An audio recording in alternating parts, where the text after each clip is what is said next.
नमस्कार, आप देख रहे हैं आज तक। मैं हूं आपके साथ नवजोत रंधावा। खेला होबे बंगाल की चुनावी लीग में अब ये नया नारा है। टीएमसी के थीम सॉन्ग में खेला होबे की हुंकार है, तो बीजेपी भी खेला होबे का शंखनाद कर रही है। दोनों ओर से खेला होबे की चुनौती उछाली जा रही है और इस खेल में अब सब कुछ खुलकर हो रहा है। जाति, धर्म से लेकर विरासत तक सारे दांव खुलकर चले जा रहे हैं।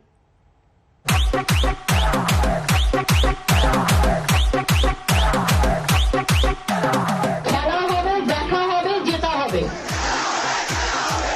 খেলা হবে, নিশ্চয়ই হবে। খেলা হবে, খেলা হবে। साहिबान, मेहरबान, कदरदान, the great Bengal political show में आपका स्वागत है। आइए, तशरीफ लाइए 2021 के सबसे बड़े चुनावी इवेंट में और आनंद लीजिए एक से बढ़कर एक अनूठे, अनोखे, मजेदार, लज्जतदार खेल का।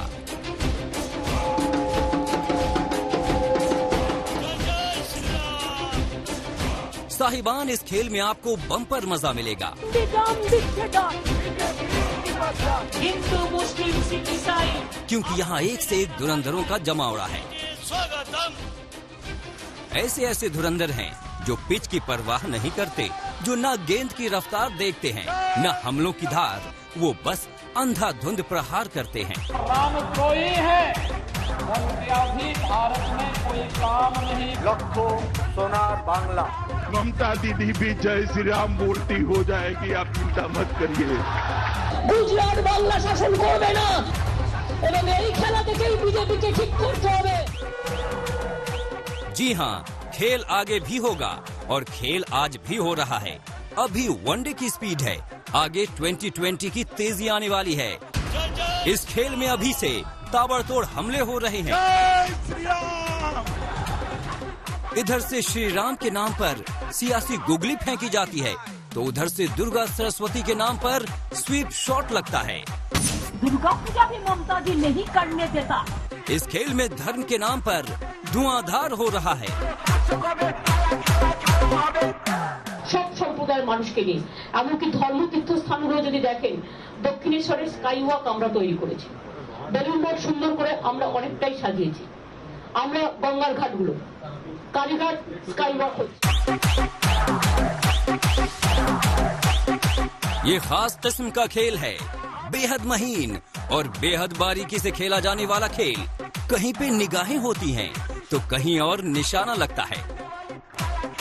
आज आपको इस खेल की हर चाल बताएंगे कि जंग मैदान में जीत के लिए किस किस्म की जीतोड़ कोशिश हो रही है। कैसे चुनाव आते ही जातियों का पंचनामा होने लगा है, कैसे बिरादरी की आरती उतारी जा रही है। তার আগে বলি, এই 291টা সিটের মধ্যে 3টে তো পাহাড়ে। আমরা মহিলা দিয়েছি 50 জন, আমরা মুসলিম দিয়েছি 42 জন, আমরা শিডিউল কাস্টের অ্যাকচুয়াল রিজার্ভ সিট 68 জন, কিন্তু আমরা দিয়েছি 79 জন, এবং শিডিউল ট্রাইব 16টা সিট, কিন্তু আমরা দিয়েছি 17 জন। सबसे बड़ी बात यह है कि हमारे लिए इट डजंट रियली मैटर कि वो कौन से सीट में कौन से प्रार्थी दे रहे हैं, क्योंकि मेरे हिसाब से पिछले कई सालों से हम देख रहे हैं कि टीएमसी ने अपने प्रार्थी तालिका में जो नाम डालते हैं, कहीं ना कहीं वो उसको एक क्या कहूँ, एक डाइल्यूट करते हैं। बहुत अजीब अजीब लोग रहते हैं। साहिबान, मेहरबान, कदरदान, द ग्रेट बंगाल चुनावी लीग में आपको कमाल की करतबें नजर आएंगी। नहले पे दहला वाला दांव दिखेगा। आप देखेंगे कैसे चुनावी टोलियां महापुरुषों के द्वारे द्वारे दंडवत हो रही हैं। कहीं गुरुदेव की आराधना हो रही है, कहीं खुदीराम बोस की वंदना, कहीं विवेकानंद का अभिनंदन, तो कहीं सुभाष बाबू की स्तुति। रविंद्रनाथ ठाकुर, नेताजी सुभाष चंद्र के बंगाल का विकास तब तक संभव नहीं है। आज आपको इस निराले खेल के कई और निराले खेल दिखाएंगे। टोलाबाजों का राज रहेगा। पार्टी के तोलाबाज बोल रहे दिखाएंगे कि कैसे टोलीगंज की टोलियां तालियां पीटती मैदान में उतर आई हैं। कैसे असली क्रिकेट खेलने वाले ने भी इस चुनावी खेल में बल्ला थाम लिया है। आज आपको उंगलियों पर नचाने वाली चुनावी गेंदबाजी दिखाएंगे। उछाल लेती गेंदों पर बल्लेबाजों को विकेट गंवाते दिखाएंगे, तो मैच का रुख पलट देने वाली बल्लेबाजी का दर्शन भी कराएंगे। अभी तो खेल शुरू हुआ है, आगे आगे देखिए होता है क्या। आज तक ब्यूरो। वैसे बंगाल में सबसे बड़ा और रोमांचक खेला तो नंदीग्राम में खेला जा रहा है। ममता बनर्जी ने आगे बढ़कर नंदीग्राम से चुनाव लड़ने का ऐलान कर दिया और बीजेपी को सबसे भरोसेमंद शुभेंदु अधिकारी को मैदान में उतारने की चुनौती दे डाली। तो चलिए अब आपको इस चुनावी लीग का नंदीग्राम वाला चैप्टर भी दिखाते हैं, जहां गजब का खेला हो रहा है।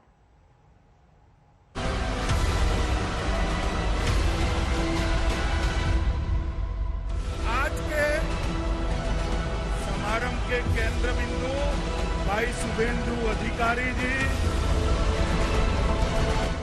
আমি নন্দীগ্রামে লড়ছি। আমি যখন কথা দিই কথা রাখি। পঞ্চায়েত সার্টিফিকেট দিলে গ্রেফতার করব। আমি নন্দীগ্রামে মমতা বন্দ্যোপাধ্যায়কে হারাবো। देखें जरा किसमें कितना है दम के अंदाज में ममता बनर्जी ने नंदीग्राम की गुगली बीजेपी की तरफ उछाल दी। खुली चुनौती है बीजेपी को, या तो गेंद को हिट करें, शुभेंदु अधिकारी को मैदान में उतारकर काउंटर अटैक करें, या सीधे बल्ले से डिफेंड करें। ममता की इस फिरकी पर बीजेपी फंसी दिख रही है।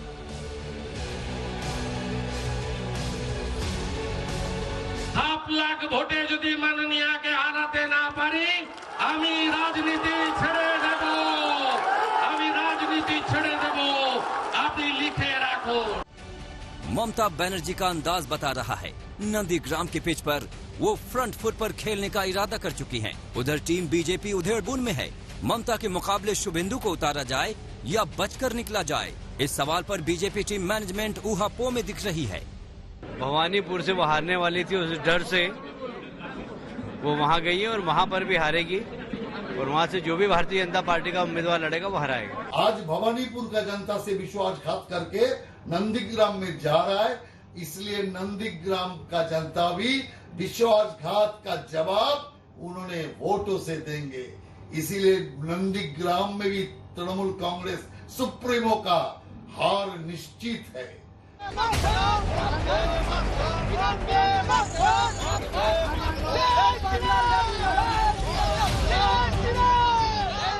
नंदीग्राम सिर्फ एक विधानसभा सीट नहीं, बंगाल के चुनावी भूचाल का सबसे बड़ा एपिसेंटर बन सकता है, बशर्ते बीजेपी यहां से शुभेंदु अधिकारी को उतारने का फैसला कर ले।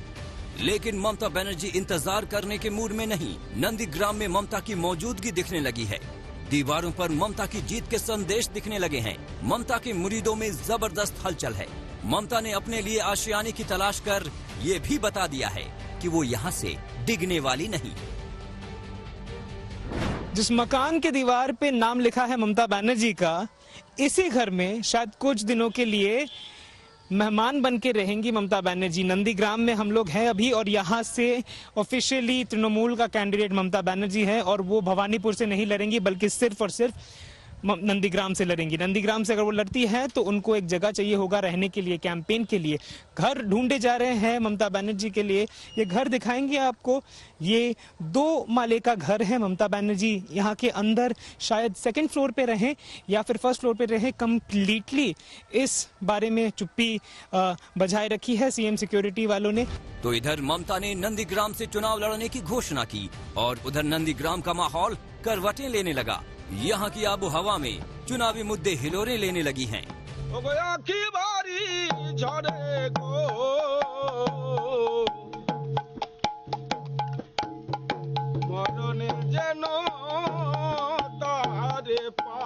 हम लोग लोग का तो पहले गर्व है जो नंदीग्राम चुना है ममता बनर्जी ने। क्या शुभेंदु अधिकारी अगर यहाँ से कंटेस्ट करते हैं, क्या वो जीतेंगे या फिर वो फैक्टर है? कोई फैक्टर नहीं है इधर, उसका नाम भी मत लीजिए।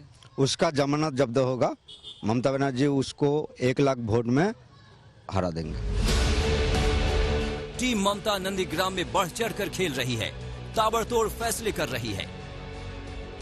सवाल है, बीजेपी का गेम प्लान कब फाइनल होगा? ममता बनर्जी ने तो खेल शुरू कर दिया है, बीजेपी के दांव का इंतजार है।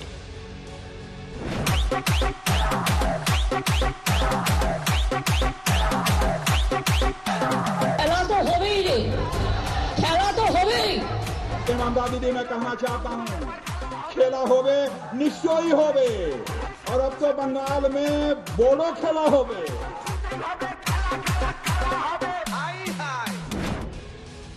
सूर्याग्नि, नंदीग्राम, आज तक। खेला तो मजहब के नाम पर भी खूब हो रहा है। बीजेपी तो हिंदुत्व के आश्रय पहले ही थी, लेकिन अब खेल में ममता बनर्जी ने भी लगता है सॉफ्ट हिंदुत्व की राह पकड़ ली है। हिंदुत्व की झंडाबरदारी में कोई किसी से पीछे नहीं रहना चाहता। जय श्री राम, जय जय श्री राम। आशीर्वाद तो हर मुकाबले में जरूरी होता है, वो चाहे खेल का हो या चुनाव का। द ग्रेट बंगाल चुनाव लीग में भी भगवान का ध्यान हो रहा है, मंदिर मंदिर भ्रमण हो रहा है, पूजन हवन नमन हो रहा है। সব সম্প্রদায়ের মানুষকে নিয়ে এমনকি ধর্ম তীর্থস্থানগুলো যদি দেখেন, দক্ষিণেশ্বরের স্কাই ওয়াক আমরা তৈরি করেছি, বেলুন মঠ সুন্দর করে আমরা অনেকটাই সাজিয়েছি। আমরা গঙ্গার ঘাটগুলো কালীঘাট স্কাই ওয়াক হচ্ছে। आप कह सकते हैं कि चुनावी मजबूरी ने ममता बनर्जी और मजहब की दूरी खत्म कर दी है। धार्मिक आस्था हिलोने लेने लगी है, भक्ति की अभिव्यक्ति होने लगी है। भक्ति से भरपूर ममता दीदी के दर्शन होने लगे हैं। कभी यज्ञ पर बैठी दीदी, कभी आरती उतारती दीदी, तो कभी हवन में आहुति देती दीदी, तो कभी बीजेपी की दुर्गा भक्ति का सरस्वती भक्ति से जवाब देती ममता बनर्जी। लोग ना दुर्गा को जानते हैं ना राम को जानते हैं। दुर्गा हमारी देवी है, इसलिए उसको हम राजनीति में नहीं लाते हैं। राम हमारे राजा थे, क्षत्रिय थे, उनका पूर्वज का नाम हम जानते हैं, उनको हम राजनीति में लाते हैं। टीएमसी धर्म को राजनीति में लाता है, राजनीति को धर्म में ले जाता है। दिमाग खराब हो गया है, समझदारी नहीं है, इसलिए हम राजनीति के जगह में राजनीति करते हैं और धार्मिक जगह में जाकर धर्म करते हैं। लेकिन इनको ये भी मालूम नहीं है, हारने का डर से सब गायब हो गया है। इसलिए हम राम का वंशज है, राम का अनुयायी है। जय श्री राम बोल करके बंगाल में परिवर्तन যা হয় না, যারা নারীদের সম্মান দেয় না, যারা নারীদের লাঞ্ছিত, বঞ্চিত, নিপীড়িত, অত্যাচারিত, শোষিত করে রাখে, যাদের রাজ্যে উত্তরপ্রদেশের মতো উন্নাও এবং হাতরাসের মতো গণধর্ষণের ঘটনা ঘটে, তাদেরকে নারীর ক্ষমতা আমাদের আগামী দিন শিখিয়ে দিল্লি পাঠাতে হবে। जी हाँ, बंगाल के इस चुनावी खेल में मजहब का भी जबरदस्त मेल हो रहा है। ममता बनर्जी ने उम्मीदवारों का लिस्ट फाइनल किया तो जाति के साथ साथ मजहब का भी खास ख्याल रखा, लेकिन इस बार मुसलमानों पर इनायत थोड़ी कम दिखी। टीएमसी के लिस्ट में 12% उम्मीदवार मुस्लिम हैं। इस बार टीएमसी ने 35 मुसलमानों को टिकट दिया है। 2016 में टीएमसी ने 57 मुस्लिम उम्मीदवार उतारे थे, यानी इस बार 22 कम मुस्लिम उम्मीदवार उतारे हैं। तो क्या ममता बनर्जी ने मुस्लिम तुष्टीकरण के आरोपों से किनारा करने की कोशिश की है? जीत जरूरी है, इसलिए सॉफ्ट हिंदुत्व मजबूरी हो गई है, लेकिन इस खेल में बीजेपी का कोई मेल नहीं। हिंदुत्व गरमाया तो बीजेपी की उम्मीद गरमाएगी, और फिर फुरफुरा शरीफ और ओवैसी जैसे खतरे भी हैं, जो मुस्लिम वोटों का बंटवारा करने उतर पड़े हैं। नंदीग्राम से सूर्याग्नि के साथ आज तक ब्यूरो।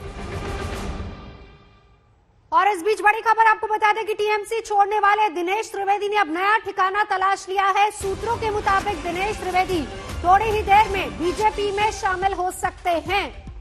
दिल्ली में जेपी नड्डा की मौजूदगी में दिनेश त्रिवेदी बीजेपी में शामिल होंगे, कमल थामेंगे। दिनेश त्रिवेदी हो सकते हैं बीजेपी में शामिल। सूत्रों के हवाले से खबर यह मिल पा रही है कि नड्डा की मौजूदगी में दिनेश त्रिवेदी बीजेपी में शामिल हो सकते हैं। बंगाल में ममता को हराना है तो दक्षिण बंगाल को जीतना जरूरी होगा। अगर ममता 10 सालों से बंगाल की मुख्यमंत्री हैं तो सत्ता का रास्ता दक्षिण बंगाल से होकर जाता है। दक्षिण बंगाल की 9 जिले ममता बनर्जी की जीत के पीछे सबसे बड़ी सियासी ताकत है। 2019 की बात करते हैं, मोदी लहर ममता के दक्षिण किले को पार नहीं कर सकी थी। ममता बनर्जी ने ऐलान जंग कर दिया, मोर्चा संभाल लिया और सबसे बड़ी खबर यही है कि 10 मार्च को नंदीग्राम से ममता भरेंगी जीत की हुंकार। 10 मार्च को ममता बनर्जी नंदीग्राम में नामांकन भरेंगी। 11 मार्च को ममता नंदीग्राम में चुनावी प्रचार करेंगी। यहाँ आपको ये समझना है कि ममता के ऐलान जंग में आगे की रणनीति क्या होगी। इसे समझने के पहले हम आपको ममता बनर्जी की सियासी ताकत के बारे में बताते हैं।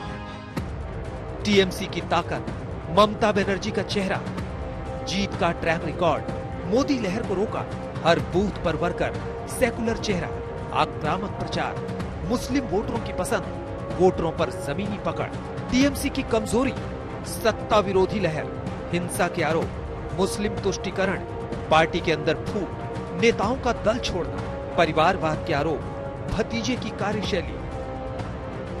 बंगाल की सियासत में आज ममता बनर्जी से बड़ा चेहरा कोई दूसरा नहीं। ममता की राजनीति का अपना अलग अंदाज है। 2019 के नतीजों को लेकर उत्साहित बीजेपी बंगाल में बड़े उलटफेर की आस लगाए हुए है, लेकिन आंकड़ों को जीत और हार के तराजू पर रखें तो पलड़ा ममता का भारी नहीं आता है। आम चुनाव में टीएमसी ने 42 सीट में से 22 सीट जीती, जबकि बीजेपी ने 18 सीट। वोट शेयर की बात करें तो टीएमसी को 43.3% वोट मिला, जबकि बीजेपी को 40%। 294 संसदीय विधानसभा में साधारण बहुमत के लिए किसी पार्टी को 148 सीटों की जरूरत होती है और 2019 के नतीजे बताते हैं कि टीएमसी की हैट्रिक का चांस पूरा है। लेकिन ये मुमकिन कैसे होगा? बंगाल में बीजेपी को रोकने के लिए ममता की सियासी गणित क्या है? चुनावी मशीनरी को सीधी चुनौती दे रही ममता के कॉन्फिडेंस के पीछे क्या है? तो इसे समझने के लिए आपको ममता बनर्जी के गढ़ में जाने वाले 9 जिलों के सियासी समीकरण समझने होंगे। वही 9 जिले जो ममता बनर्जी का भाग्य तय कर देंगे। 294 विधानसभा सीटों में 178 सीटें दक्षिण बंगाल के 9 जिलों में हैं। नंबर 1 नदिया, कुल 17 विधानसभा सीट, टीएमसी ने 13 सीट जीती। नंबर 2 उत्तरी 24 परगना, कुल 33 विधानसभा सीट, टीएमसी ने 27 सीट जीती। नंबर 3 हावड़ा, कुल 16 विधानसभा सीट, टीएमसी ने 15 सीट जीती। नंबर 4 हुगली, कुल 18 विधानसभा सीट, टीएमसी ने 16 सीट जीती। नंबर 5 कोलकाता, कुल 11 विधानसभा सीट, टीएमसी ने 11 सीट जीती। नंबर 6 दक्षिण 24 परगना, कुल 31 विधानसभा सीट, टीएमसी ने 29 सीट जीती। नंबर 7 वर्धमान, कुल 25 विधानसभा सीट, टीएमसी ने 19 सीट जीती। नंबर 8 बीरभूम, कुल 11 विधानसभा सीट, टीएमसी ने 9 सीट जीती। नंबर 9 पूर्वी मिदनापुर, कुल 17 विधानसभा सीट, टीएमसी ने 13 सीट जीती। टीएमसी ने 2016 में 211 सीटें जीती थी, जिनमें से 152 सीटें सिर्फ दक्षिण बंगाल से जीती। यहाँ आपको ये भी याद रखना है कि 2016 में ममता का भेद दिखला रहा दक्षिण बंगाल 2019 में मोदी की लहर के बावजूद नहीं ढहा। ममता ने लोकसभा की कुल 22 सीटें जीती, जिसमें 19 सीटें 9 जिलों की जनता ने ममता की झोली में डाली। दक्षिण बंगाल के इसी किले को जीतने के लिए बीजेपी ने शुभेंदु अधिकारी को जिम्मा सौंपा है, यानी इस इलाके में शुभेंदु के भरोसे बीजेपी ये बार बांग्ला का सपना देख रही है। अभी शुरुआत है, आप ऑडियंस में से काफी लोग मेरे लिए कुछ सोचेंगे कि कैसे ये आदमी बोलता है, मगर 200 से ज्यादा सीटों के साथ भारतीय जनता पार्टी पूर्ण बहुमत की सरकार यहां पर बनाने जा रही है, ये निश्चित। शुभेंदु अधिकारी के होने से बीजेपी को पूर्वी मिदनापुर समेत दक्षिण बंगाल में बड़ी जीत का भरोसा है, लेकिन इसी दक्षिण बंगाल में ममता के किले को जीतना टीम मोदी के लिए भी आसान नहीं। इंद्रजीत कुंडू के साथ अनुपम मिश्र, कोलकाता, आज तक।